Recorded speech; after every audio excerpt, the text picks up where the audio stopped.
Hey everyone, Coach Keith Keppner here. Let's jump into another awesome, nuanced, detailed video, this time about footwork. All right, so first, let's jump into the history a little bit to give us some context before we get in deep into all these different little technical aspects.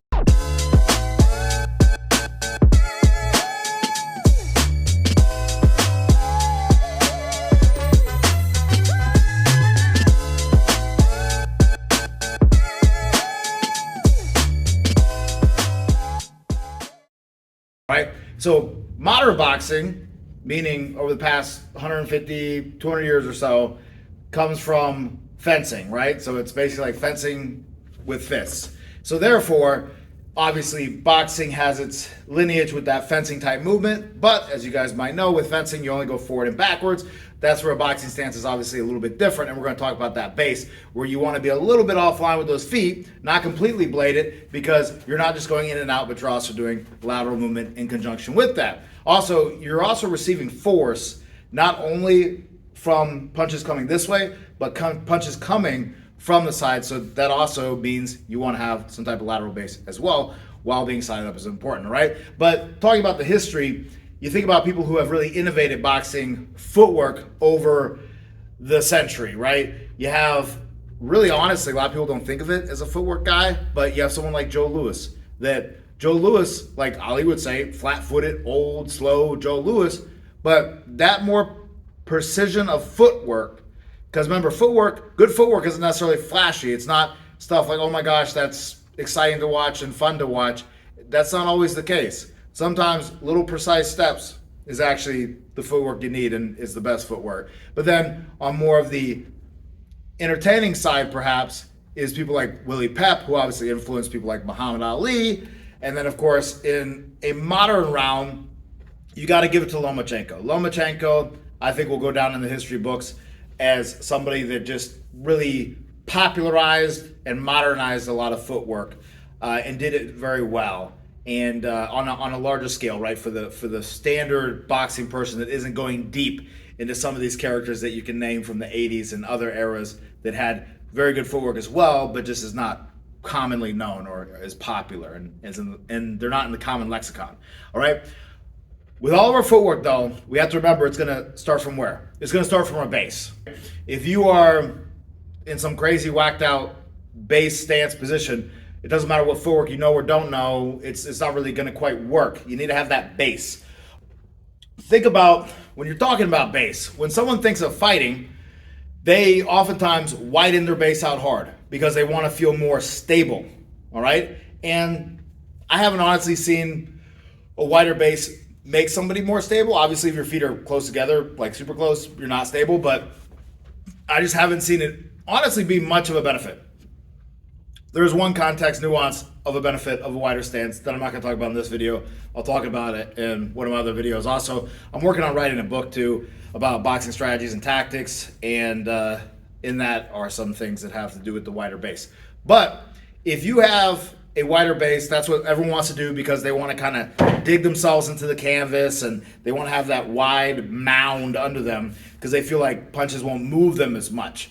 But obviously, even if that is the case, it comes at a big detriment. The big detriment is that now you're shut down. And if you do have movement, go back to the fencer idea. If you do have movement, it's now just going to be really a forward and backwards, right? Because that's where you are. You're wide. So naturally also, by the way, the more wide you are, the more bladed you are going to be just because. But now you're wide, so therefore he knows you're probably going to be somewhere on that line, at least with your body. You can move the head a little bit, but at least with your body, you're probably going to be on that line. And if you look at the greatest footwork fighters in general, right? Not every single one of them, but in general, what do they all have in common? They all have in common that they have a little bit of a narrower base. Their base isn't so wide. Their feet aren't spread at double their shoulder length. When someone just plants their flag and stays in one spot, maybe you'll see that happen. And you'll see a lot of fighters that have struggled with footwork that have wide bases. So that is something like, look at Muhammad Ali. Look at how narrow his base is, and he's known as the greatest moving heavyweight ever in the history of boxing. All right, so you need to make sure you're aware of these things with yourself, because what I find is people tend to not, be too narrow. I find, specifically when someone starts sparring, maybe someone's like doing goofy, weird things when they're shadowboxing or hitting a bag, maybe. But in general, almost all human beings that I've ever worked with, when they start sparring, they start getting really wide, all right? Because they want to try to lock themselves so they don't get knocked around. Now, remember, like I'm saying, when we have that more of a narrow base, not only does that allow you forward and backwards movement, but also allows you that lateral movement, right? So you're not stuck on that line. And again, any great lateral fighter will generally have a more narrow base. Also, think about it as well. It allows you to then widen out if you want to, right? For a reason, right? Think about it. If I have a narrow base and I want to get a little bit closer to you, I can just step out my lead foot and now I'm closer to you. If I want to go back a little bit and I'm in a narrow base, I just step out my back foot and now I'm a little bit away from you. Or if I want to go off to a side a little bit, I just step out that foot from that narrow base and I can do that versus just being stuck with that wide base where you're already as spread out as you're going to be. Now, something else as well that you might not be thinking about with having a more wide base is it's actually going to kill your range. I've seen this play out time and time again. Guys that have that wide base going, at least in relation to where their lead foot is going to kill their range, specifically on their right hand. All right? So the more you can get that back foot under you, the more range you're going to have with that right hand. And also you're going to be able to rotate a little bit more even as well. I find that there's sort of a kind of an optimal place for your feet to be distance-wise to maximize your rotation to have more powerful punches too. All right? But if you have that jab and you go out and you put that left foot out, because people tend to gauge a lot of their range off of their lead foot. I've noticed that their lead foot will be out there, and from where their lead foot is actually versus even sometimes their upper body, that's where they kind of feel where they are. And that's also where sometimes someone can read where you are. Not because they're looking at it, but that thing is there, right? You can just kind of feel it when it's there and you run into it and things like that, especially when you're going against opposite stance.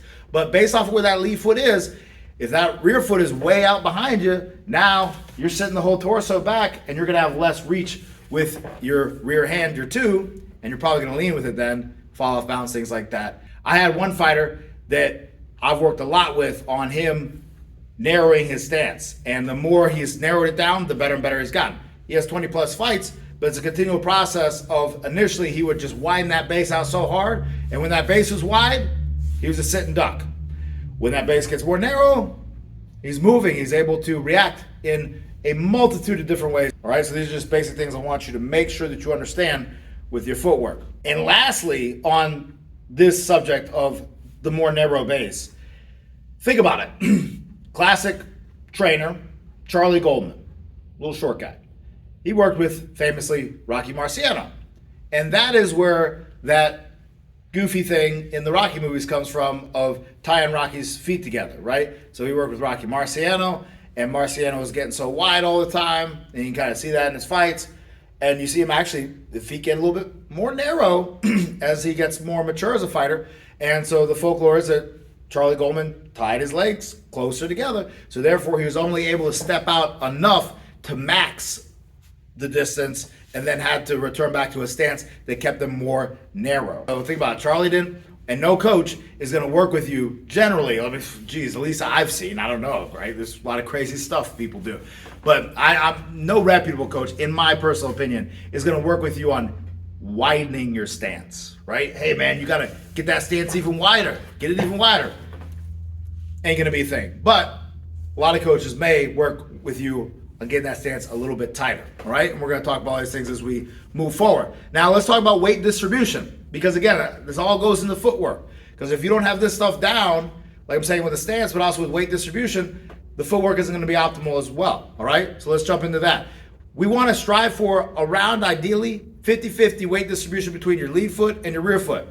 Why is that? Well, similar to that thing about more narrow stance, is now you can distribute weight if you want to, right? You can lean a little bit forward for certain reasons, and you can lean a little bit back for certain reasons. But if you're not distributed equally, right? Let's say you have all that weight on the lead leg, you can run into a lot of problems. Now, why is that?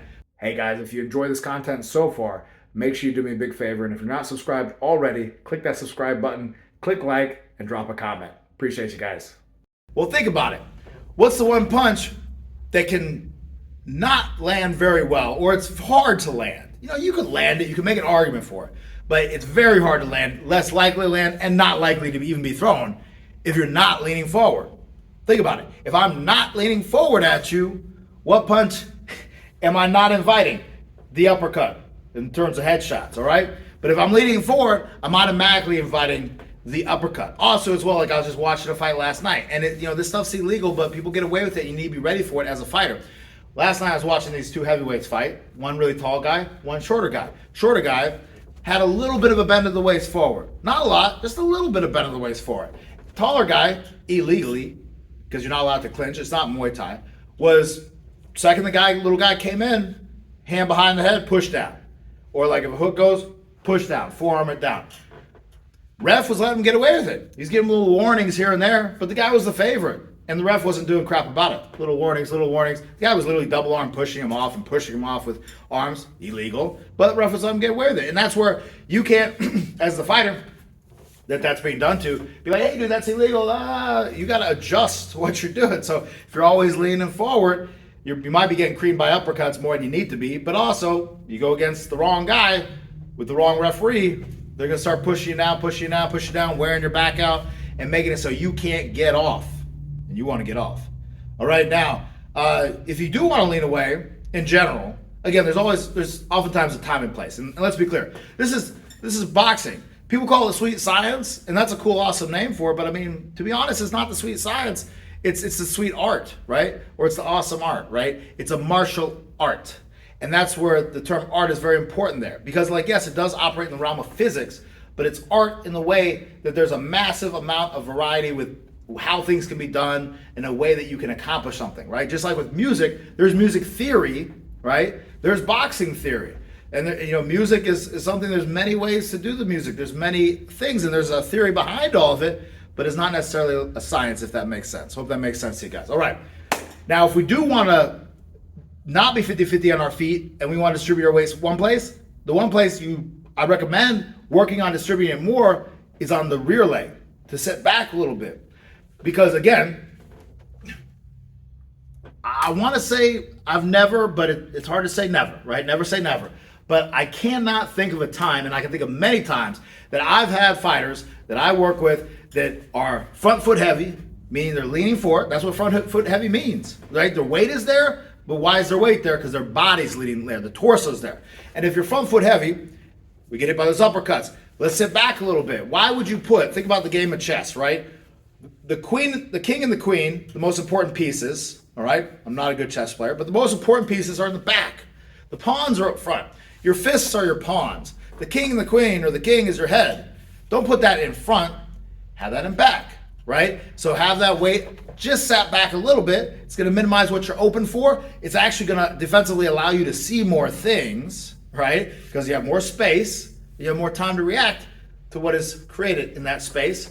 And it's just a much better picture all around. And then you have much more time to use your pawns, your hands, to intercept things or to slip, etc. And then you can always, from that more back position, lean to 50-50, right? Wouldn't that be great to just lean and be at 50-50 versus lean and be up beyond your lead leg?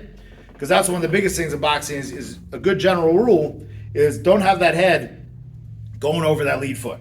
That head's going over that lead foot, you are drastically out of position.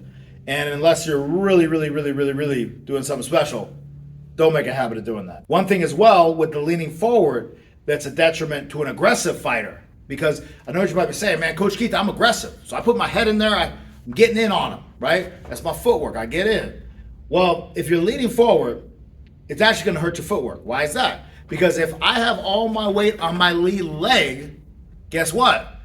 Now, in order to progress forward again, within reason, I have to use some type of weight or shift back a little bit to step forward again. And that's the big problem with leaning with punches and things like that, is that if you lean with the punch and your weight is now forward, you have to now take that weight that's forward, distribute it back a little bit so you can do your attack again. Again, think about it. If you had all your weight, if you just picked up your back leg, had all your weight on your lead foot, yeah, you could try to hop on one foot after them, but you're not gonna be in a good position. So there's gonna be that little shift back and that delay versus if you keep that weight 50-50, then you shoot an attack and they're not there for you, they take a step back again, you can take a step back after them. You can go in again with another step.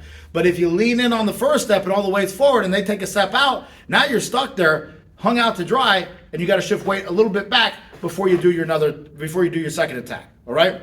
And that's also too, that leads me to back to the idea of the narrow stance is recreating our stance. All right? Make sure that ideally be able to move, and every movement you make with your feet, you can recreate your base, your stance. You can plant your flag there in the right way. If you always step forward and leave your rear leg behind, which most people have problems with doing this, it's going to be detrimental to you when you want to be aggressive, or when you want to be aggressive against someone that's going to take a step back on you, and you thought it was only going to be one step, they step out two, and now you got to step in another one. You got to drag that rear leg up behind you before you push off again to come after. Why would a guy go on the front leg, and put that weight, not 50-50, or sat back a little bit like I'm talking about, put a little bit on the lead leg? Well, why do you think? You probably know. They'd use it to bait somebody, right? If I put my head out at you, it's going to encourage a jab to come, or maybe a right hand, or maybe a hook. One of those shots come, and you can pull out from it, counter, etc. That is the reason, but that's not your default stance. Hell, you might even lean forward to draw an uppercut, because you're doing that for a reason. There's a lot of things you see your favorite boxer do at the high level. They're for reasons, not unknown reasons or habitual activities. But time and time again, I work with these guys from complete zero, build them up to whatever level they can get to. And I've produced quite a few pros over the years. And if you don't build that proper base and they're doing this stuff without a reason, and they're doing it because they're not even aware they're doing it, or they can't control themselves, or they can't stop themselves from doing it, you're going to run into drastic problems when you get up to a certain level. And it might take you a while, but you get to that level, hopefully, and then you'll have to suffer then when you get there, and you got to fix it. You got to do that hard work, and honestly, you've built in years of a habit. Now it's going to be hard to get rid of that habit.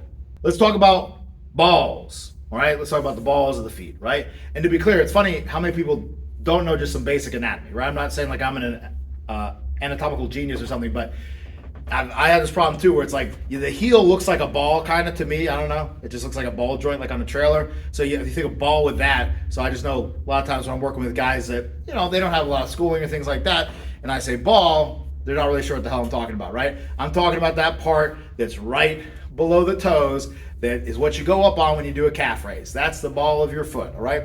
Now, it's important because my dad used to get so annoyed when people would talk about get on your toes or be on your toes. That would just piss him off so much. Because obviously, if you're on your toe, like a ballerina, on your toe, that's not where you want to be as a boxer. You want to be on the balls because you can do stuff off of your paws. If you are on those toes, man, you got to go back to the ball before you do anything. And also, too, if you go up on the toe of a leg, right? Like think about a golfer going up on the toe when he does that swing. He's not going to launch off of that. All the balance is now shifted to the lead leg, all of it. And that's going to be detrimental to your movement. Now, we also want to be able to move on our balls, but also know how to set, right? If you're always just caught up on being on the balls of your feet all the time, I argue there can be a detriment. And I argue that if you watch your favorite fighter, you see that heel set. Doesn't set hard. They're not walking on their heels in the ring necessarily, but that heel lightly sets. Even when they're doing a bounce, watch their feet as they're bouncing. You can see that heel lightly touch. And that's like what Chuck Bodak would talk about, is let the heel just lightly touch as you balance and move. It's a light touch. But that little light touch is enough of a set for you to lock and load yourself to throw your shots. And also, too, think about it. If you want to be able to block and shoot, catch and shoot, etc., roll a punch, bam, come back, things like that, you're going to want to have a little bit of set. If you're just up on the balls of your feet and someone throws a hard hook at you, it's going to knock you off balance. I'm sure you've seen that with film, or maybe you've experienced this yourself if you're a big mover, but you're up on the balls, you're up kind of high, someone throws a big hook, and sure, you blocked it, but it still flings you around. You're not able to block and shoot off of that shot. So that's where it's important to know how to have the base and to have the base. Think about it. Some of the greatest counterpunchers. Think about one of the greatest counterpunchers in the last 40 years, James Toney, in my opinion. But look at where his feet are, set a lot of the time. That allows him to counterpunch. Now, of course, he could benefit from being more of a mover in times and places. But when you're looking to be a good counterpuncher, sometimes you got to be set unless your goal is to move and counter. All right? Now, think about it. When you're on the balls of your feet, it's going to allow you to do what? To move, to do a quicker start, right? Because in order to launch off a foot, the foot has to go to the ball to launch off. You're not going to launch off your heels of your feet. Try that. Go onto the heels of your feet, bend your knees, and try to jump. You're literally going to do what I just did there. But if you go to the balls of your feet and you jump, it's going to get you a little higher without any more effort. And of course, if you want maximal jump, then you'll see the maximal difference, and you'll see the heel is nothing and the ball is everything, right? So that also allows you to always be in that position. If you're a little bit more just ball favoring, make sure, again, all the time, every single point when you're boxing, be a little bit ball favoring versus heel favoring, because again, that's going to allow you to move quickly at any time or place. One thing to watch out though, if you're going to be ball heavy, is make sure you don't do that beginner hop that I talked about in another video, where it's just like this up and down nervous hop, where it's like literally an energy burn. It's like they're like jumping rope while they're boxing. And I don't know what you think, but boxing is hard enough. So don't be doing another exercise. Don't be doing burpees while you're boxing. Don't jump rope while you're boxing. Don't do all this other stuff while you're boxing. Box, right? So sometimes you just need to, like, when there's a little bit of space and your guy ain't doing anything, that's a great time to set. Just set. Wait a second. Hell, you can walk around for a second. We'll talk about that a little bit later. But don't just keep freaking bouncing. Or sometimes people have the happy feet, and they see a lot of times where their feet are just constantly moving, constantly just picking up a little bit, moving. And that's going to hurt you, because now you got to wait for that foot to set to shoot, right? So there's that moment, again, if you're bouncing or happy feet, where you're not able to literally shoot at any time or place. You have to wait for that slight set to happen to shoot. It's burning the hell out of your legs, and you're doing like a quick feet drill, basically, like an exercise conditioning drill, and you don't need to do it. That's nervousness. Get rid of it. I talked about that in the Get Loose video. You can save wearing heels for when you go out at night and do things you don't tell anybody about, but don't bring your heels to the boxing ring. More ball, sometimes flat foot, but ball more than 50% of the time, because you want to be able to be poised and be able to move. I've even seen coaches demoing stepping, their basic boxing movement being heel stepping, all right? So I've seen, and you tell me if you've seen this in a gym you're in or whatnot, or maybe you're guilty of it, I don't know. But where a coach will demonstrate, here, this is how you step forward, this is how you step back, this is how you step to the side, and watch how the foot connects with the ground. Their foot goes heel, flat, heel, flat. That's not a good habit. And the reason why that happens subconsciously, they don't even know, I think it's a complete accident that they're doing that, is because you spend all of your day in life doing what? How do you move? You walk. When you walk, you don't walk on your balls, you walk heel first, heel, toe, heel, toe, heel, toe. And so that is so ingrained, and that's why, again, I jump on that so hard with you as a boxer, to make sure that you're a little bit more ball versus heel at all, because it's just, you're fighting what you do naturally. And boxing is about distinguishing everything that you do naturally. Everything that's natural almost is going to be wrong for boxing, right? Someone punches in your face, you get pissed off. That's not going to be good for you as you get up your levels in boxing. Somebody throws something at you and you blink, that's not going to be good for you.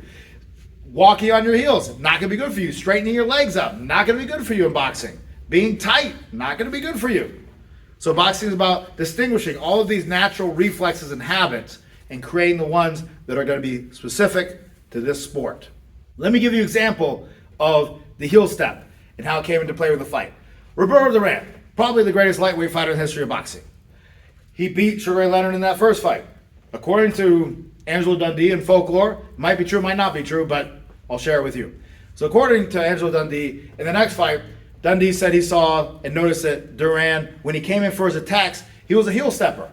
And you'll see a lot of guys that do that, they're aggressive. I had that problem, and that's why I've had to really work on being a ball stepper as I come in. Because when you're coming in, your body wants to brace with that heel a little bit. But what happens is if you hit the heel first, you're not doing anything until that ball hits the ground. Once that ball hits the ground, now you can move again. But while that heel's on the ground, you ain't moving anywhere. And that's the opportunity that someone can sidestep you or just punch you. So Dundee elucidated that Duran was a heel stepper, or at least oftentimes, which he kind of is. He kind of comes in just crazy, and that's where Leonard could do the lateral movement and deal with that heel stepping problem. All right, and that's, again, greatest lightweight in the history of boxing. So to be clear, think about it. It's not just you that has these problems. It's some of the greatest that have these problems. But you could make the case that it's something for them to work on. Because think about it. If you happen to be in a privileged position, right, to, let's say you are a coach or you start coaching after you stop boxing, and you're working with a fighter. And let's say you actually become a really, really, really good coach, right? Let's say you get up there, right? If someone goes to work with Eddie Futch or with Emmanuel Stewart or, just whoever, if they're going to be the coach to them, yeah, you got to pick and choose what are some things you're going to fix, right? You don't take away everything from somebody and try to recreate the wheel for someone that's already, a champion and been successful. But what are you going to do? You're going to need to sometimes maybe pick and choose what are some things you're going to work on. And you could make an argument, at least in my opinion, with someone like Roberto Duran, that him working on being more of a ball stepper as he attacks, it's not going to hurt all the other stuff he does. It's great.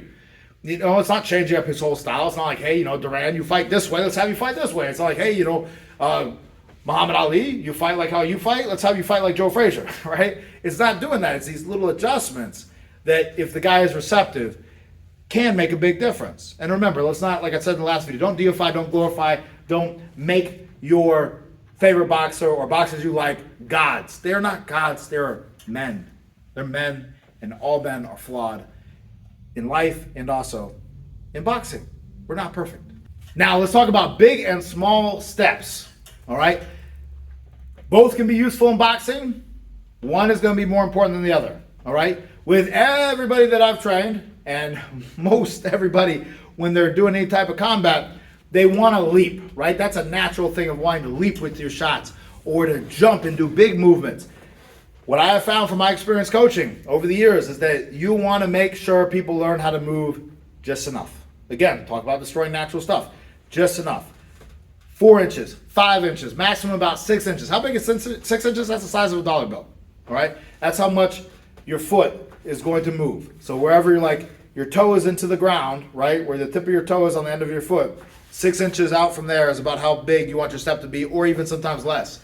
And you want to be precise about learning that, because that's going to become so important with timing and with positioning. If you can just take that little step in enough, 6 inches, 5 inches, to land the shot, and that much to get out, you're in a position to do anything and everything. But if it's always a lunge in, then if your guy isn't there when you lunged in, one, it's going to also make you more of a heel stepper the more you lunge. But you lunge in, he sidesteps you, or while you're in the air, the more time you're in the air with a lunge with a bigger step, it's a longer step, takes more time. While you're in the air, bam, you get caught by something, versus if it's that precise step and over that distance of, let's say, 2 feet that you had to let's say it's 1 foot. And over that 12-inch space of 1 foot, if you chop that up into 2 steps or into 3 steps, that's 3 opportunities you can make a correction. And you're in a position to do something different if you had to, and if it made sense, and if you saw something. But if you overcome 12 inches with 1 step, that's 12 inches you can do nothing besides let the movement play out, and whatever happens, happens, right? And so that is, again, so important. Or if you're lunging and you're smothering yourself if you're attacking, or if you're jumping out all the time, you're putting yourself in a position automatically that you're telling your opponent, hey, I'm not going to counter you, right? Versus if you take that small step back, just enough to be clear of the shot, bam, you're in a position to strike back, whether it's a step back into strike back, or they lunged in just a little bit and you caught them. You must learn and practice and work on small steps. And shadowboxing is about the only great way to do it.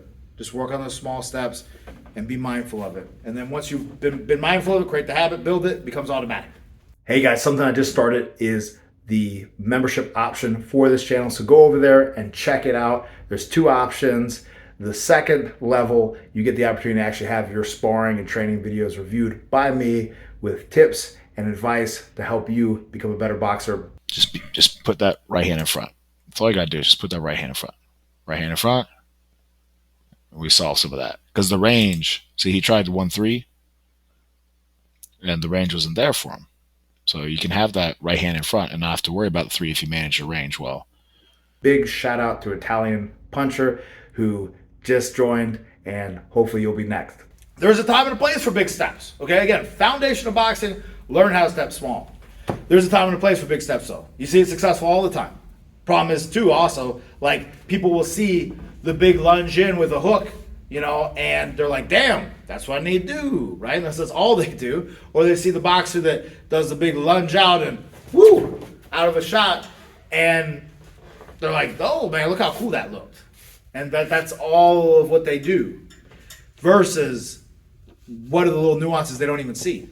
What are the times and the place for big steps? Well, like I mentioned with the big woo jump out, kind of like you're jumping out the escape hatch, right? The spaceship that you're on in outer space, right, has been overtaken by an alien. It's time to get on the escape pod and just get out of there. You don't even try to fight the alien anymore.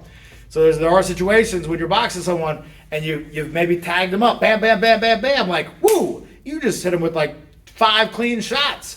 Man, and they want to shoot back at you, maybe you do want to just hit the escape hatch. Or maybe you've done all the work you want to do, and they're trying to rally their attack back on you, and you're like, no, I don't want to engage right now. That's a time and a place for big steps, because you don't want to engage, right? Now, what is the time and the place for big steps coming forward? There's a disengagement, which is more of a back big step, right? But then there's coming at somebody. There's some situations where you want to do this. Think about guys like Joe Frazier, Mike Tyson, but there's also way more than that I'm not even mentioning, that do the big launch step in to attack. What's the benefit of incorporating that into your boxing? Not doing it all the time, doing it 20% of the time, but when you do it 20% of the time, it's actually going to be effective and beneficial. Because again, think about too with these, go back to the escape hatch. They escape hatch out.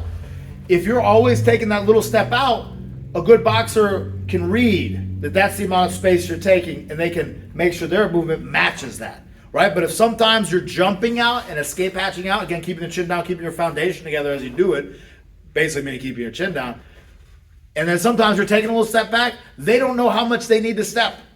And that's just going to throw them off and discombobulate them and allow you to control the fight better. And the same thing applies to the opposite end, to the more aggressive fighter who is wanting to attack, and maybe they attack with small steps, but the other guy jumps out big. So sometimes you want to be able to come in big. Or think about it. You're a shorter boxer. You want to stalk down that ring, get yourself into a position where you're in just about striking distance, right? You're right outside of striking distance, and now with that one step, you can get to your striking distance. If you are sometimes just almost out of range, I'm not saying crazy far, but just out of range, you're not 1 step striking distance, you're like 2. And your opponent, I've seen this play out time and time again, your opponent is thinking, man, I'm good. They've got the chair set up on the beach, and they're, about to open up a drink and relax.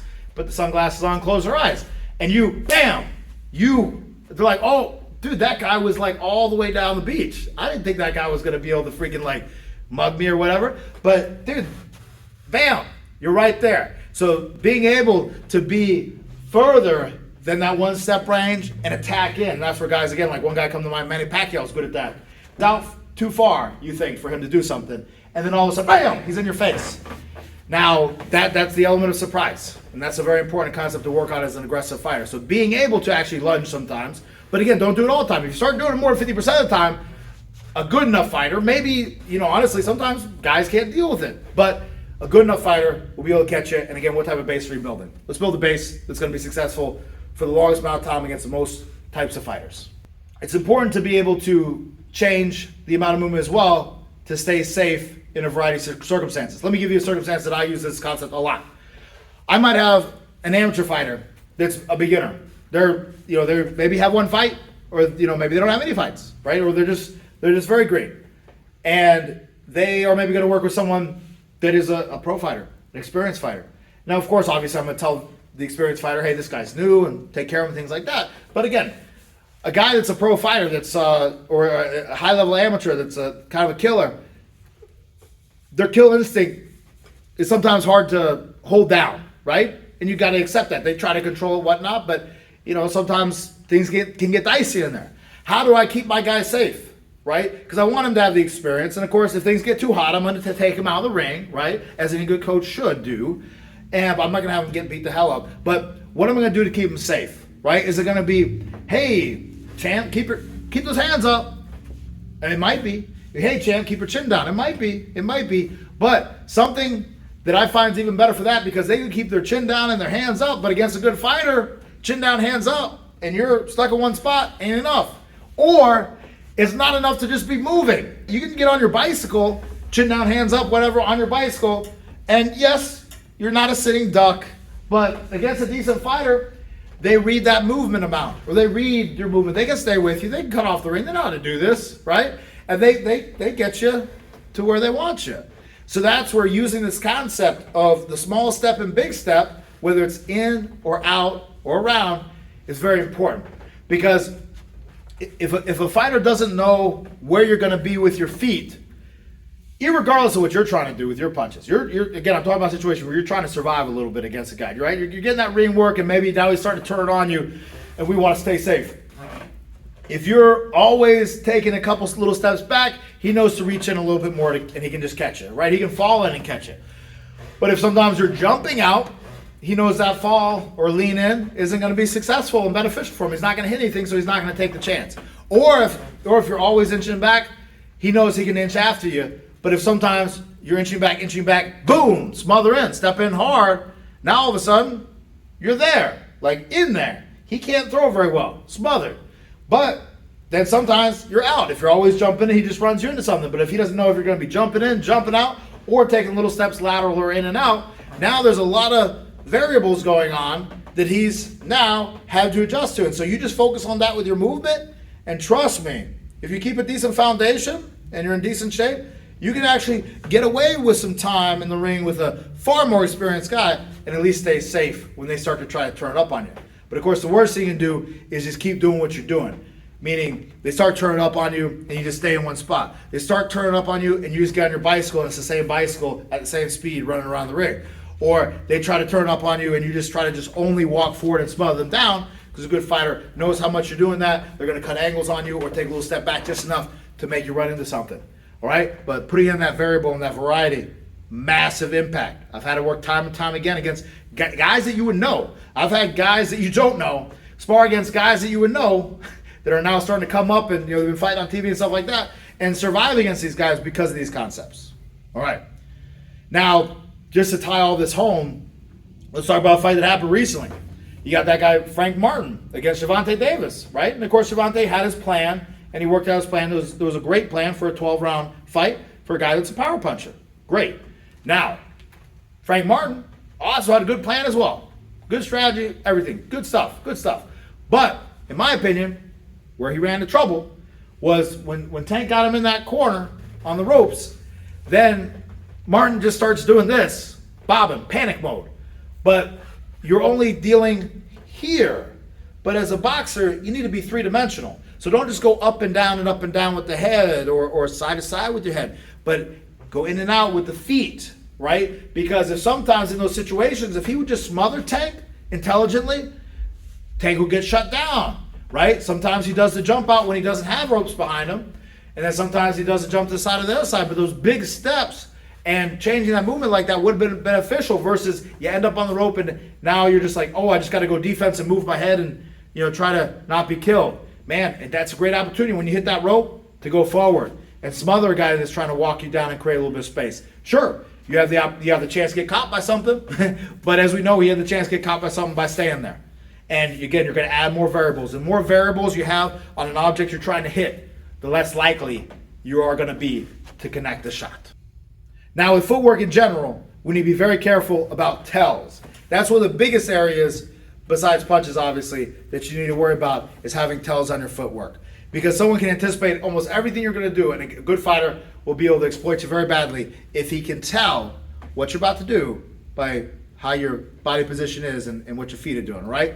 So again, aggressive guys, typically, you can tell when they're about to attack because their leg will lift up high and there's an obvious shift of weight as they're about to attack. Or their knees will bend before they launch.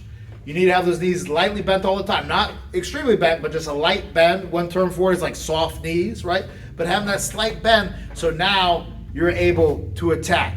You need to make sure that every movement you do is as undetectable as possible. Now, how do you work on this? Well, you use a mirror, right? If you don't have a mirror, go buy one, $50 at a Home Depot or whatever, or order one online. Get a mirror. You have to do that mirror work where you're watching yourself, and I spent time and time again and hours doing this, right? Because with me as a shorter boxer, my jab attack, right? Not only would my hand give a tell, maybe I'd pull it back and shoot, but also my foot would give a tell. I'd pick that foot up a little bit too much and a little too prematurely, and so a fast guy sees that little movement out of the peripheral vision, bam, runs me right into an uppercut or something. All right? So how about I just make his life harder by working on not giving a tell on my step? So the more I can just disguise my step and get close without any show that it's about to happen, the better I'm going to be. Because also when you're powerful or trying to be powerful, it's very easy to lean back and then lean forward and things like that. So you need to watch for that. Use a mirror, watch yourself and work in front of that mirror and try to watch for every little tell. But also it's good. It'll make your eyes more educated, right? It'll give you better vision as a fighter. Because now probably some of the things that you're doing that are a little bit tells, you're not special. There's probably other people that do that too. And now you can kind of see what that looks like, and now it's brought to your awareness, and then you can kind of see it in some guys who maybe are sparring or fighting. All right? But so you watch for those things. And the other place to do it, even better sometimes, is to video it. Because now you can see it from different angles, different sides, and get a better idea of outside of yourself. Oh man, I didn't realize I was doing that. It's funny, there's so much stuff that when you film your sparring and things like that, where you film it and you watch it and you're like, wow, I didn't freaking realize I was doing that. That's ridiculous. Or sometimes you're happily surprised and you're like, man, I feel like I did crap in that sparring session. And then you watch, you're like, man, I hit that guy a lot. That's awesome. Good work, myself.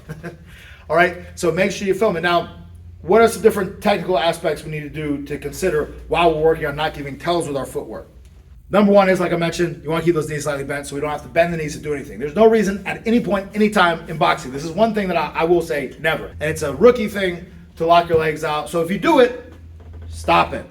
Get done with it. That is your body being lazy, trying to lock it on the knee joint to stand up versus just keep that light bend all the time. All right? Walk through your day with your knees slightly bent all the time if you're serious about being a better boxer and you have a problem with locking those legs out all the time. To make sure we don't give a tell is to make sure we stay a little bit on the balls of our feet. If we're on the balls of our feet, just a little bit. And I'm not even talking detectably on the balls of your feet. All right? I don't mean you can see the heels off the ground. I'm just saying you can feel that weight in your balls of your feet. You might not know it, but you might be setting some of that weight. Feel it. You might be setting some of that weight in your heels, and that's too much there. And then the last thing is just watch out for the lean step. One place, again, like forward, generally I don't see it going backwards, but when people go forward, sometimes they'll lean forward and then step, or when they go lateral is when I see it a lot. Particularly ways they're not used to moving. Everybody, if you're a basic boxer, you're going to move to your lead side laterally the easiest. If you're going to move to your rear side, so often, I had this problem, but I see it with a lot of guys. They'll do a little lean, and then they'll step over. They'll lean, step over. And that little tell of that lean step over is enough of a tell that against a good fighter, it's going to destroy the benefit of the move that you're doing. All right, guys, so now let's talk about the most important punch in boxing, but as it relates to footwork, the jab. I've already talked about why it's important, so I'm not going to get into that. All right, but the jab is your delivery truck to drop off your packages. It's good old reliable. It's going to work the majority of the time. Sure, you might have to take care of that truck sometimes. Sure, it might break down sometimes, and you got to maybe walk or ride a bicycle or get a different truck. But that jab is a delivery system that's going to be beneficial to deliver any type of package or bomb that you want to on your opponent. So let's talk about moving with it, though. With the jab, being able to step forward with it and making sure we're bringing our back foot. So often, guys are stuck in this pattern where they're going to step with that jab and leave the back foot. And they're automatically saying, hey, I poked my head throughout the door and then I'm coming back outside. I'm not just going to go in and get some. And again, you can be reckless in going in and get something, but let's not only poke our head to the door, but let's bust that door, go inside, do everything we need to do, take the enemy out, and then get out if we want to. Practice being able to shoot that jab, boom, and then step, bring the back foot. Every single time, bring that back foot, bring that back foot, bring that back foot. Only for certain reasons, purposes. Shoot that jab and not. Boom, shoot that jab, not. Boom, shoot that jab, not. Because you want to go back and stay out. Be able to shoot, bring the back foot. Because then off of that, if they step outside the first jab, you can come back down with another jab. If they step out of that first jab, you can then move. If they step off to the side, you're not having to come back here before you move and step over. I shoot that first jab, boom, they sidestep, Now I got to readjust everything. Versus if I'm here, boom, they sidestep, I can swing my lead leg over to go after them, which by the way is a important, good way to be able to cut spin on somebody and get closer to them as you do it, but I'm not going to talk too much about that in this video.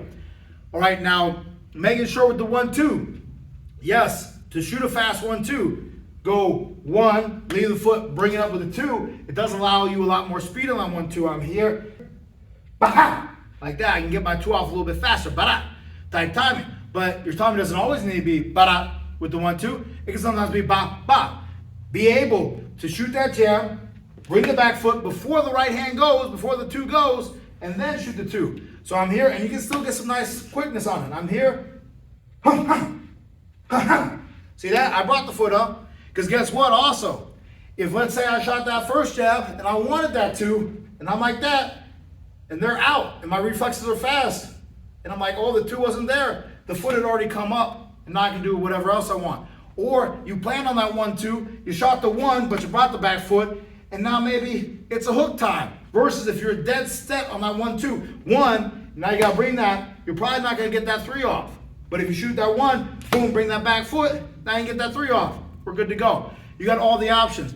Again, I want you to train, or think about implementing into your training, boxing that is gonna allow you the most variety of options versus stick you in one path. All right, so let's also talk about jabbing, circle jabbing, right? Basic important concept, right? You know, movement hides movement. That's not my phrase. I stole that from a coach, Chuck Hawthorne. But movement hides movement.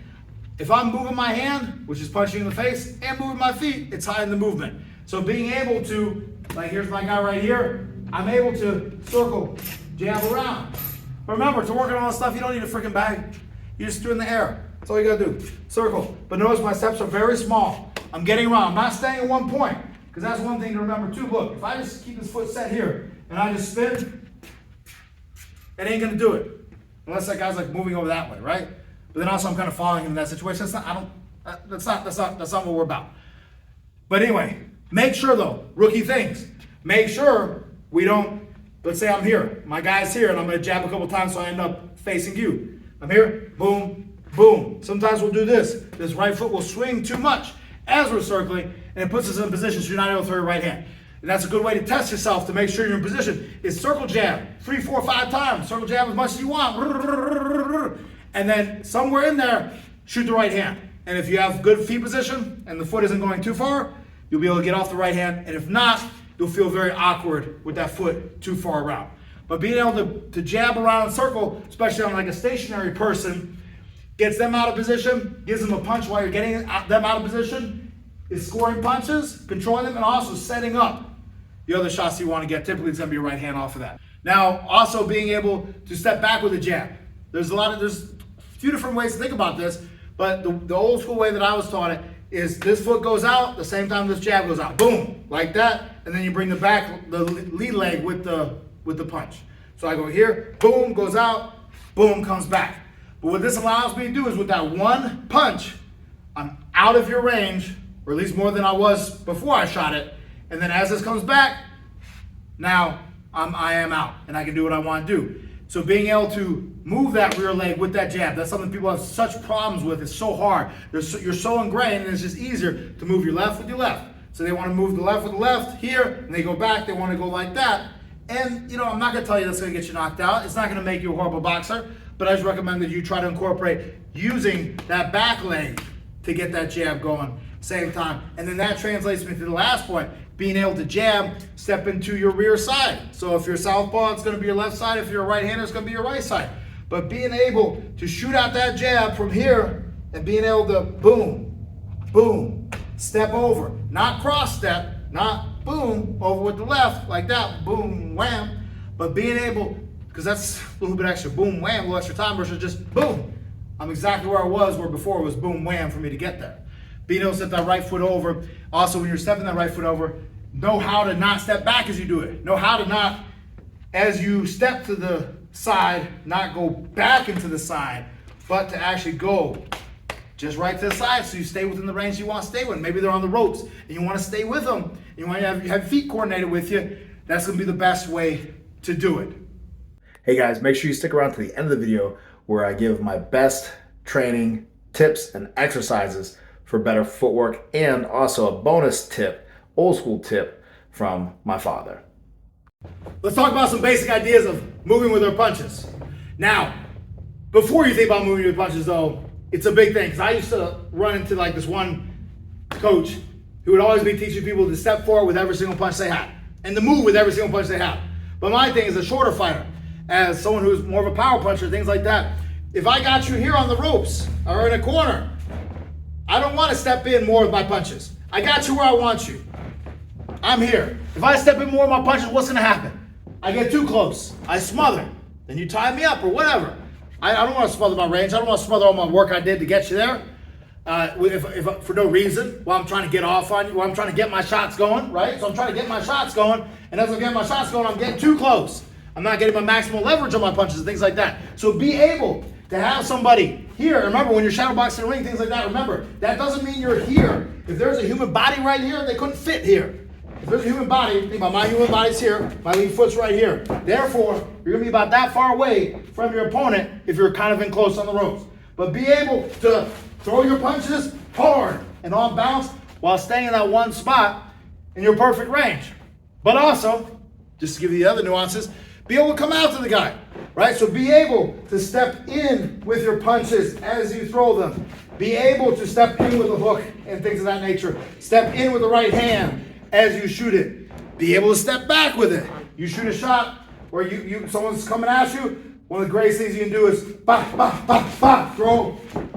Turn off like that. Throw as you're punching, because man, it's difficult to fight a mover, but a mover that's punching you as they're moving, that's difficult, all right? But the same thing goes opposite too.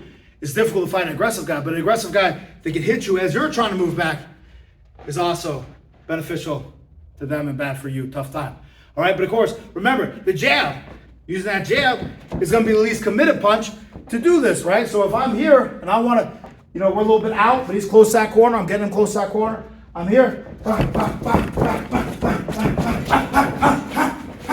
like that, I do my work. Get them where I want them, right? Be able to move with your punches. Be able to move with your punches and cut them off, right? So be able to boom, boom, boom, boom. Get them there. Be able to go the other way. Be able to move the right foot with the left hand. Be able to move the left foot with the right hand.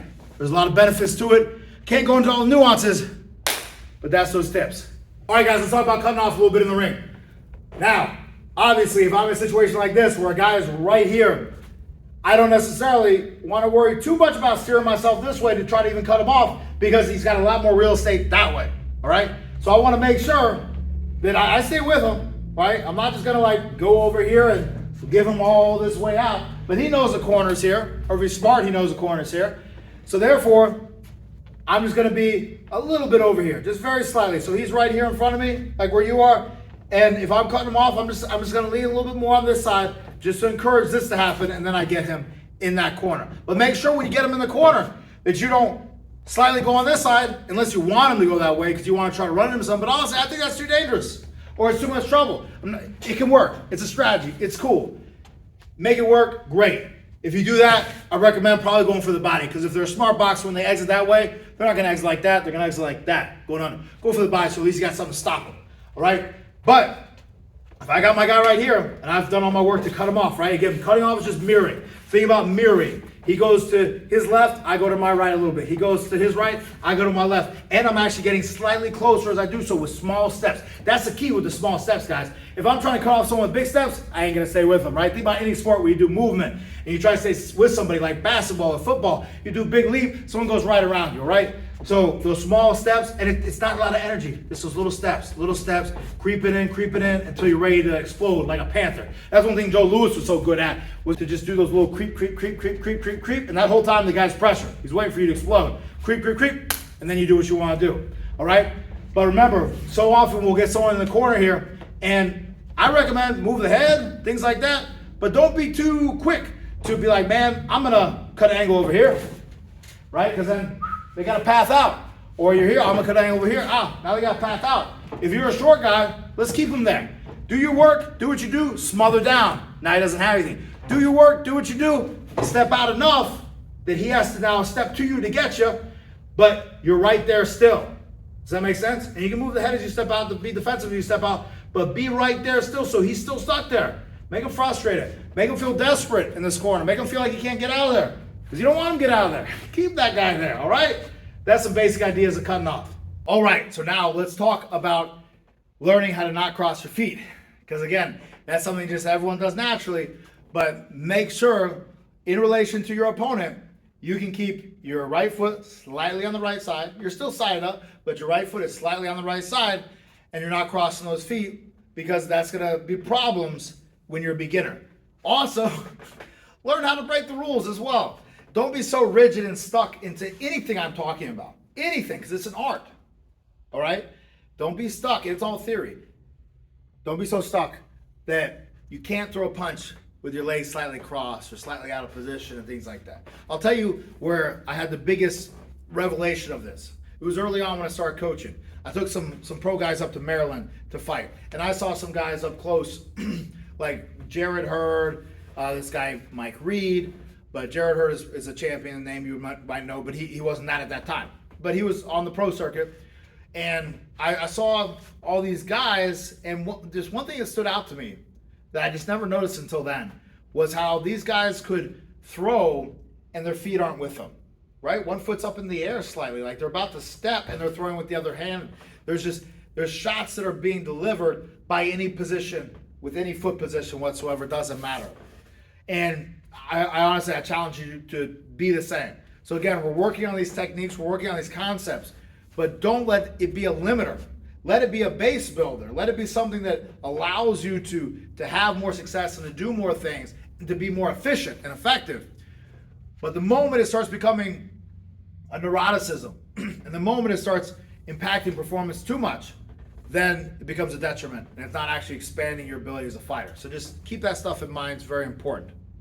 Let's talk about being able to walk someone down. Again, I mentioned the Gervonta Davis fight with Frank Martin.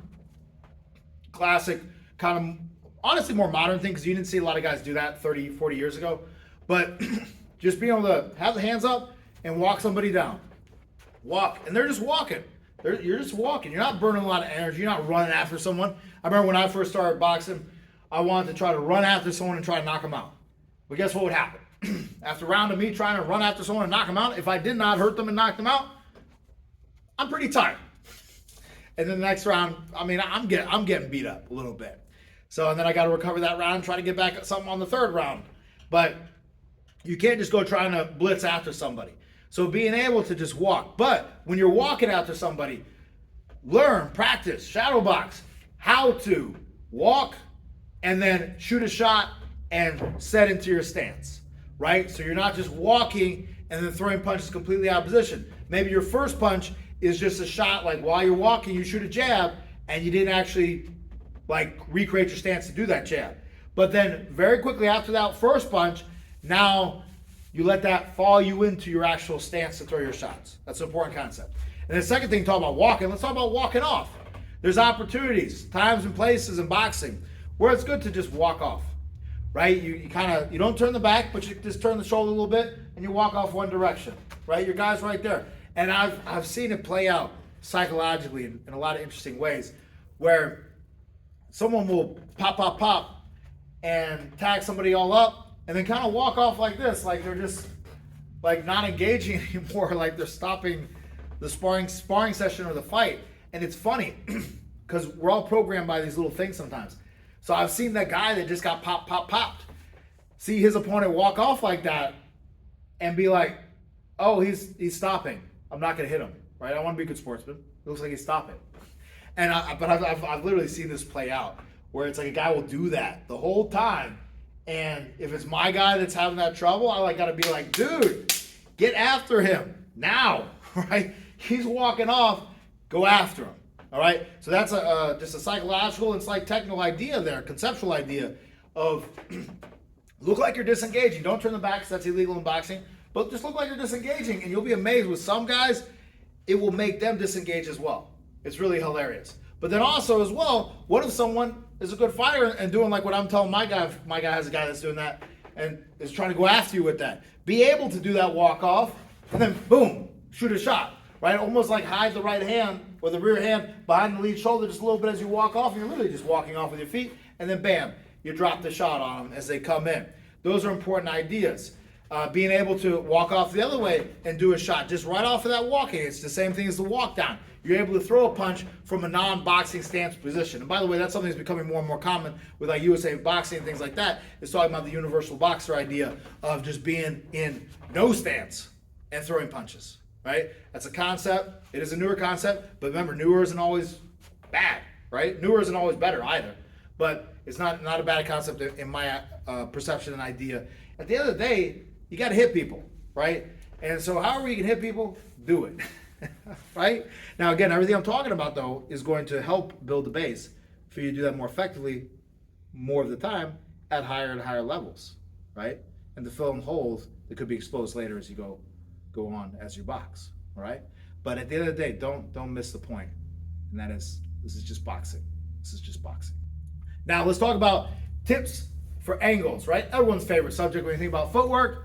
I think generally people, when they think about footwork, they think about like, I don't know, ollie shuffle, bicycling around the ring, doing circles, and they think about angles, right? Because that's exciting and sexy. And like, yes, there's absolutely uses for angles, and it can be beneficial. But like with anything, when you overuse it or don't do it right, it becomes not beneficial. I've seen it not done right and be detrimental in fights. All right, so let's talk about some tips on angles. Big thing is to keep your angles small or as small as possible, because like with anything, you don't want to overdo a good thing. And if you can slightly get someone out of position with just a very small step to throw your shots, you're going to have less time between your movement and your punch. And if you have less time between your movement and your punch, more likely you are to hit them while they're out of position. A lot of times guys will feel like they need to be set to throw, right? They don't listen to the first thing I'm talking about earlier about being able to throw out of position. And so they feel like they got to have everything lined up, right? They got to have their rifle lined up before they shoot. So therefore, if you go over to the side of them a little bit, they're like, oh, I got to line up my boom. And they get hit. So being able to keep a step small, but if the steps are big, there's a couple bad things that's going to happen. All right, one thing is, if you got the big step, if someone cuts an angle on you and you're boxing them and you detect that angle happened, if you don't feel like you're in a position to hit them, like maybe they just went enough or whatever, or caught you off of a punch or something like that, and you weren't in a position to hit them, just step the hell out. Step the hell out of the angle, right? The worst thing you can do when someone's trying to angle on you is just stay put. If you just stay put, and that's, again, think about it, the more you let your butt hit the ropes, you're not going to be able to just step out, right? And that's where someone can have the opportunity to cut some angles. But if someone cuts an angle on you on one side when you're on the rope, just go the other way, right? They just gave you a door. Open the door, walk out that door, right? If you're in the middle of the ring, though, guess what? Every single door is available. So if someone cuts an angle on you in the middle of the ring, which is where I would argue you want to be more so as a boxer, unless you're being the aggressor and getting them on the ropes or in a corner. But when that happens, just step the hell out, because now they're out. So many times I've seen guys try to be sexy and cut those angles, and their opponent's in the middle of the ring, and they cut that angle, opponent steps out. And now they don't have anything. Or when they cut that angle, they actually step out slightly as they cut the angle, they don't stay in tight with it. And then again, even though that person stayed put, they really weren't in a position to hit them very well, and that person just stepped back very slightly, and they didn't have something. Also, when you cut those angles, be able to launch an attack off that angle of any position, right? So you cut that angle, anticipate. When you're shadowboxing, don't just shadowbox and then like, I'm going to cut an angle, and I'm going to hit a guy that was still right here. Be able to shadowbox, cut an angle on someone, and then imagine they got the hell away. What might you do in that situation? Jab after them. Pop, pop, pop, pop, pop, pop, pop. Like I talked about the multi-jab video strategy. Pop, pop, pop, pop, pop, pop, pop, pop. And then get what you want, right? It didn't be ready to change up what you shoot. So many times we'll be working our angles and throwing our favorite shot off that angle, right? Working our angles. Boom, favorite shot off that angle. Nah, you got to be able to do the most important punch off that angle, coming in with some jabs because they might have stepped away from you. Now, also, when we're cutting angles, you can get away with bigger ones on the inside. You can do a quarter step around somebody on the inside. But if you're on the outside, right, if you're long punch range, anywhere beyond the inside, and you try to take a quarter turn step, one, you're going to look ridiculous. But again, it's not a beauty contest. But two, you're not going to be in a position that's going to be advantageous. I remember with this one fighter I had that I built up from scratch. Now he's an undefeated pro fighter. We were warming up. and we're warming up in the same, as you guys know that have fought, amateur and whatnot, that we're warming up in the same room as his opponent, right? So, we're doing our thing, and we can see the other guy warming up. This guy had super long dreads. He looked like he was like a capoeira fighter in a sense. He wasn't, but it looked like a capoeira. And one reason he looked like his capoeira, long dreads helped, but also he was just doing these huge jump angles, just jumping all over the place. And we're like, man, if he tries that in this fight, it's not gonna be very successful for him. So, round starts, and the guy's doing these big stupid angles, and he's doing it from far out. So my guy isn't even in the position to be of danger, right? We're like at jab range. The guy jumps all the way over to the side. He's on the side now, yes, but he's actually slightly further than he was when he started the move. And my guy's just right there. Or if the guy came in a little bit on the big jump, my guy just takes a little step back. And we're easy. Life is easy. Maybe we jab him. That's it. Straighten him out. So remember, smaller angles on the outside, and on the inside as well. And if you do want to do some larger angles, you can get away with that on the inside. Now also, think about how we set up these angles. You set it up with punches. Easiest way. Put a combo together before you cut your angle. Don't just stand there and just cut a cold angle out of nowhere. Also, if you throw a punch to help you cut that angle, that's going to be helpful as well. All right? So think about it. If you spin a little bit with a hook, as you throw the hook, you're controlling them. If you're not even scoring a punch, you might score a punch with it, but you're controlling them. That'll allow you to get something else. You do a right hook, maybe, to bring you around so you can do another shot. Or a right hand to slightly bring you around. All right? Or a body shot, something like that. It will help with the angle. It will help disguise the angle. It will help score you a point. And it will help you land the following shots you're going to be throwing. All right? Now, another way you can do it is with feints. Right? So, same concept, but now you're just feinting. Right? So you feint something on one side, step to that side because they might have turned slightly with it. Does that make sense to you? So if I'm here on the ropes, someone feints me on this side, sometimes guys will turn a little bit like this, and now if you go over there, right? He's over here, he feints a shot, he steps over here. Now that guy's turned more that way. You have more of this guy's back, not to hit him on the back, but to maybe hit him with like a left hook to the body, left uppercut, something like that, or when he comes back around, bam. Or maybe you do a left-hand shot, and then you catch them with that right hand off of that side. That's where the feints are beneficial, because it's going to also freeze them up. Even if it doesn't do that, you feint somebody, they react. It freezes them up. And I'm going to do a whole long video about feinting and all the aspects of feinting. But you freeze them up for that moment, frozen. You just, bam, get around. And that's a beautiful thing, because that's the thing about the feint is like if you do a good feint on somebody, you freeze them up, they're literally, they're rock solid for a second. A lot of times, boom, that gives you opportunity. Same thing when you throw a punch too. Then lastly is do it off of a head movement, right? You maybe slip the head, which can work as a feint, by the way, but you slip the head and then use that to bring you around on the other side to come around. So you make them miss a punch, you dip a punch, boom, they follow through that punch, and now you go around the way where that punch started from, away from where it's going, and now they have to again turn and adjust themselves to hit you. All right? Remember that when we're fighting fighters that have good waist movement, it can be annoying and problematic to us. All right? Let me give you a tip on that, and it has to do with angles.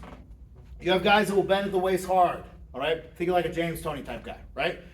And also too, like southpaws a lot of times will do this as well. Slick southpaws, because when you're orthodox fighting a slick southpaw, it's sometimes tough when they bend over hard over here to get your shots off.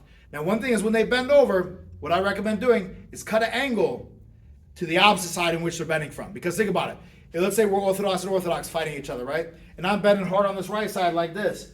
What am I probably going to try to come back with? Something with my right hand, right? So if you can go past my left shoulder, cut an angle around me, that side, and just stay there, I'm not going to be able to deliver my right hand the same way. It's going to be a lot harder to do so. I have to slightly turn to do it. And when I'm turning to do it, you can be hitting me. But also, when you cut that angle over there, you have, once you're over there, you have your left hooks, left uppercuts you can hit me with. All right? Hope that makes sense to you. And same thing with the southpaw. If he's bending over this way and you're an orthodox fighter, you step around to his right side, to your left side, step around, and now you have your right hand shots, and now it's going to be hard for him to throw any of his left hand shots. Important concept. If he's leaning away, you go around the other side, because now he's stuck and he has to spin and readjust to do anything on you. And remember, you can hit a guy that has his back slightly turned to you. Don't hit him behind the head and things like that, all right? Don't do that. Don't hit him in the kidneys either, right? That's illegal. Don't do that. But you have things available. If a guy has his back to me right now, I can come around my left hooks on what's available. And then if he's southpaw and he has his back a little bit to me, I have the right hooks and right hand style shots that can give me shots to hit him with, all right? So don't just be like, oh man, his back is slightly turned to me, I can't hit him. No. Whichever side he's turned to is the side you can hit him with your hand that's on there, all right? Very important concept. Now, let's talk about training footwork, all right, guys? So we talked about all the concepts of basics. Again, I know you might be like, dude, coach, you didn't talk about this, you didn't talk about that, you didn't talk about this, you didn't talk about that. Well, guess what? You can't talk about everything in a video. I could make a 5-hour video, but I'm not going to do it, all right? Now, let's talk about concepts. What I did is I talked about some of the most basic stuff, some of the most simple stuff that is going to low-hanging fruit. I love that idea, low-hanging fruit, right? Don't go up and climb up the tree for some fruit that's all the way up in the tree, and if you're not able to get that fruit, you fall out the darn tree.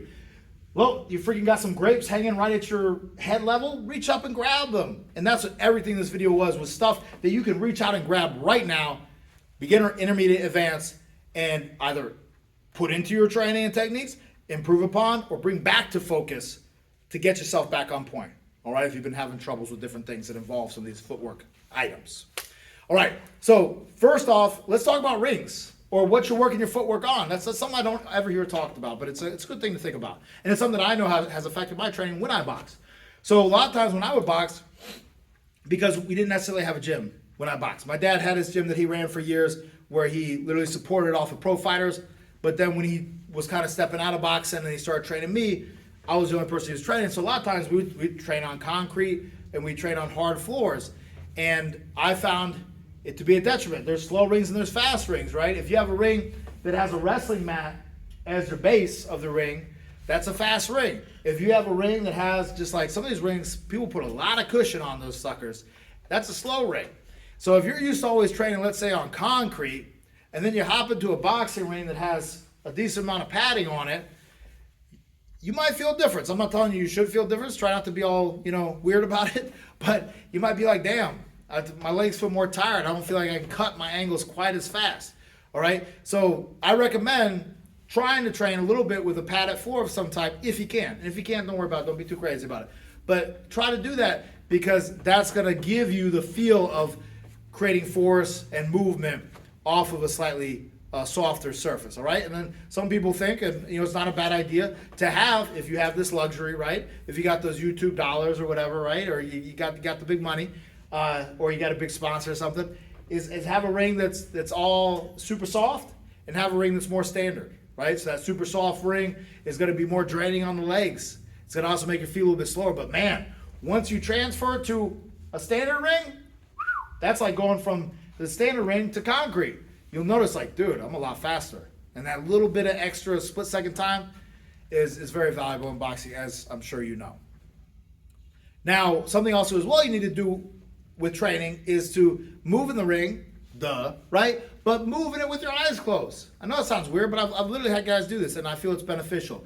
Because remember, the ring, and I don't care if you make up your own makeshift ring, right? It doesn't matter. But if you have access to a ring, great. Make the ring your home. It needs to be like your living room. You need to feel just like how you feel when you're watching your favorite fight on Saturday night and you're in your living room watching that, and then you want to fight someone right then. That's how you need to make this ring feel. All right, so close your eyes, move around the ring, and remember, you got ropes. You got ropes, so you're not going to fall out the ring. Don't worry, right? It's funny, you'll close the eyes or feel like you can't close your eyes and move around because you're so used to out there in the world where it's not a squared circle and you have ropes that are going to stop you.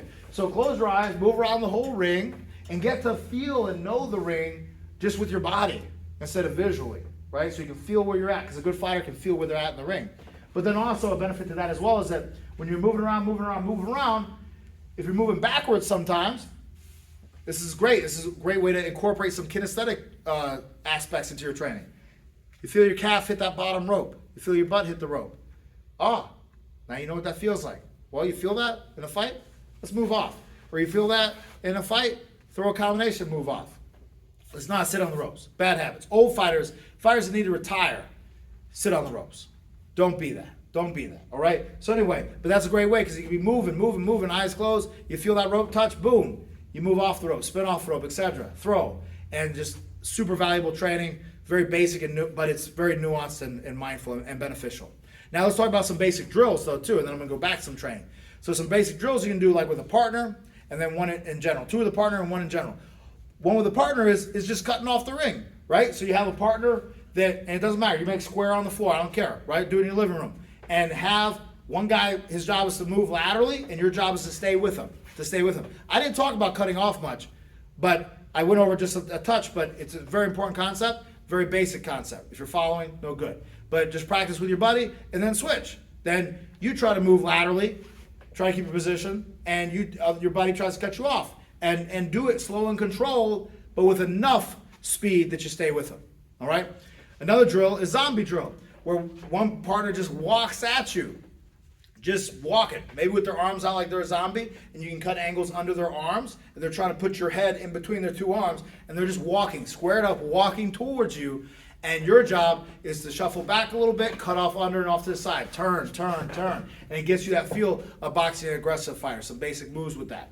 Then, as far as what you can do on the shadow boxing, mitt work, bag work, is work on throwing a 2 to 5 punch combination, or even just throwing sometimes one punch, and then going off the way in which you throw, right? So you shoot 1-2, you finish with that 2, go off to that side, the rear side, the right-hand side. If you go 1-2-3, after that 3, go off to the lead side. Good, classic, basic thing, but a lot of people, you don't think about it, you don't remember it. Then another one too is to work with a cone. Put a cone on the floor, or anything that's circular, and work on cutting those angles around that cone.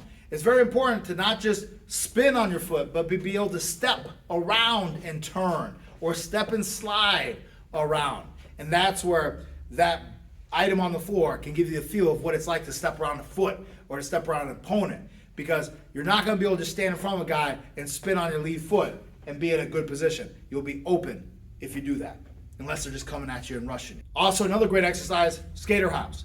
Going to side explosively, I find it's great for that lateral movement and gets you in the mindset of just springing off that one leg and changing directions quickly. Very beneficial, good for conditioning, but also good for explosive work as well. Talk about jump rope. I can't argue with jump rope. I honestly didn't jump rope really when I boxed, because my dad was a super purist, all about specific adaptations to impose demand, so it was all about working on the footwork, moving on the ring, things like that. But jump rope, I can't argue with it. I've seen it be beneficial to a lot of my fighters, and I've seen it be beneficial to me too when I start putting into what I do after boxing.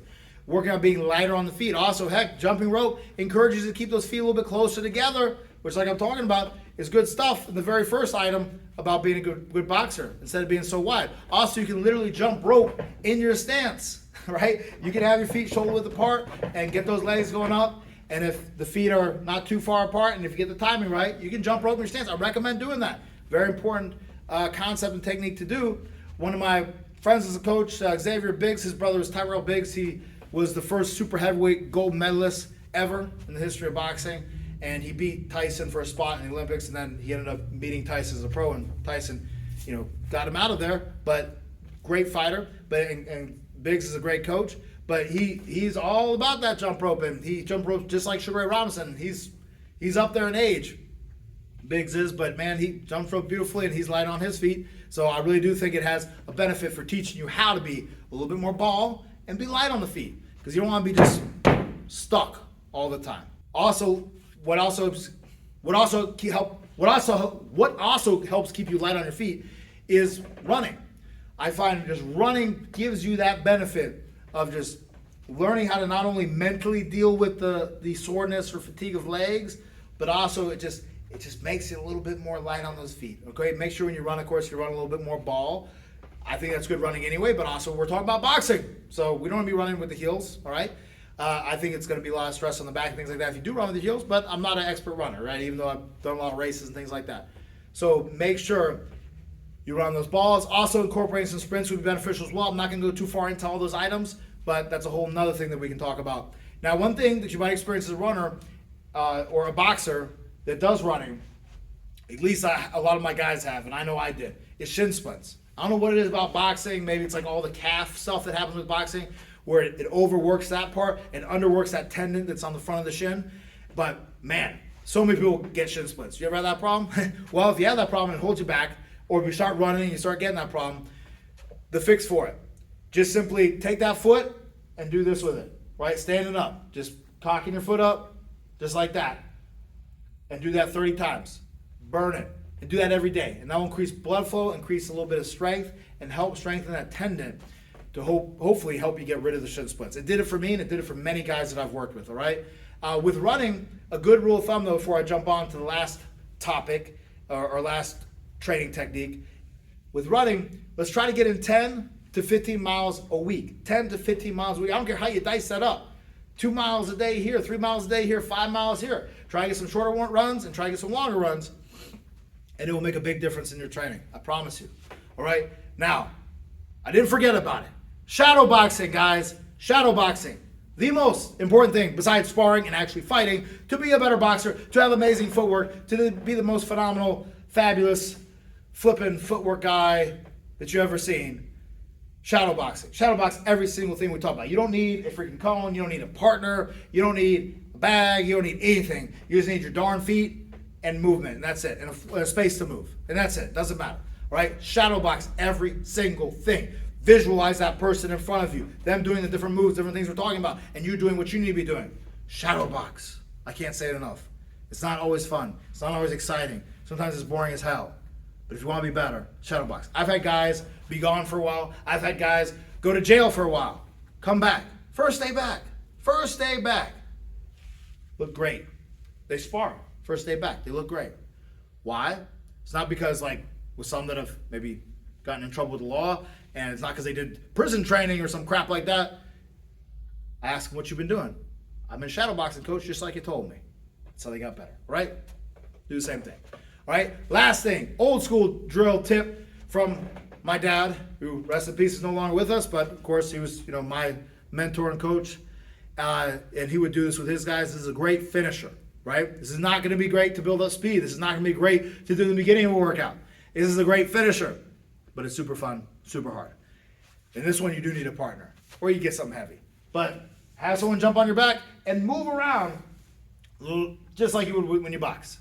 Right? It's not walking. It's not farm or carry. Move around. It is hard as hell. It will tire the hell out of you, but man, it's a great finisher. Do that for 3 minutes. Do that for 5 minutes if you can. Do that for 2 3-minute rounds.